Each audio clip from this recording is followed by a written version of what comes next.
Salut à tous. On se retrouve aujourd'hui sur la chaîne Mamad pour une nouvelle vidéo. Donc les gars, désolé, je suis pas très régulier en ce moment dans les vidéos, notamment pour le Champions League Resumate dans lequel je suis souvent en retard d'une semaine. Donc là, je vais essayer de m'appliquer. En plus, il y a les vacances qui arrivent, donc c'est plus simple. Donc aujourd'hui, les gars, on se retrouve pour une vidéo unpopular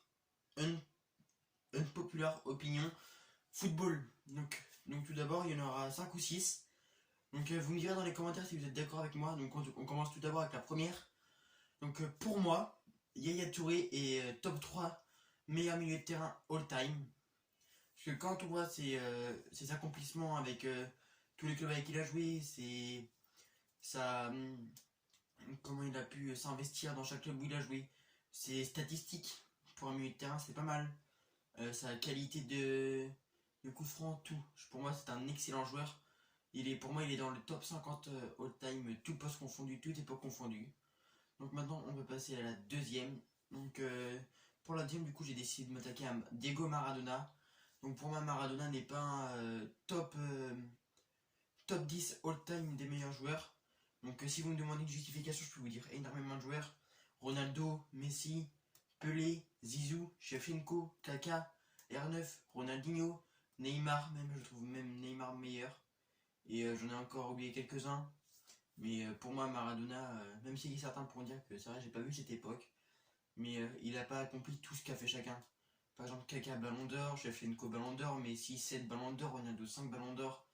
Après, je sais qu'à son époque, Maradona et Pelé, ils n'avaient pas les Ballons d'Or vu qu'ils n'étaient pas européens, mais quand même, c'est ça, ils n'ont pas comme, je pense, on n'entend pas parler comme deux gouttes comme Ronaldo ou Messi, même si on compare beaucoup leur génération à cette génération, je pense pas. Et plus tard, ils seront même éjectés du top 20, je pense, par la génération Mbappé Haaland qui arrive, avec d'autres joueurs également qui vont se démarquer.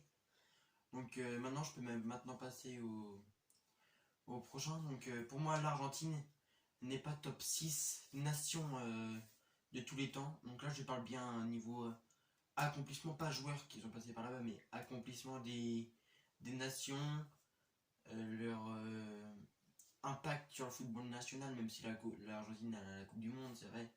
Mais bon, quand on voit qu'il y a la France, le Brésil, l'Allemagne, l'Espagne, l'Italie, on peut mettre l'Uruguay, même si c'est une très grande nation, ça a été une très grande nation à l'époque quand on voit ce qu'elle a gagné. Donc voilà, c'est vrai que je pense que l'Argentine n'est pas vraiment top 7 all time. Donc on peut maintenant passer à la quatrième. Donc pour la quatrième, je pense que je parle en équipe de France. Niveau en équipe de France, pas niveau prime, ni niveau équipe de France, je pense que le milieu de terrain Camavinga Chouamini pourra nous faire largement oublier le milieu de terrain Pogba Kanté, même si ces deux-là ont été très impressionnants. Je pense que Chouamini et Camavinga, sachant qu'ils sont déjà pratiquement titulaires au Real, ils peuvent avoir encore une très grande marge de progression et pouvoir atteindre les sommets mondiaux. Donc, et enfin, la dernière impopulaire opinion, ça va concerner encore deux joueurs français qui sont très souvent blessés. Et donc là, sur celle-ci, je vais parler niveau prime. Je pense que Coman prime dépasse, même si c'est très peu, dépasse Ousmane Dembélé prime. Même si je suis pour le PSG, je pense que Coman bat Dembélé à leur prime. Donc voilà les gars, c'était tout. C'était une petite vidéo calme. Donc n'hésitez pas à vous abonner, liker, tout. Salut!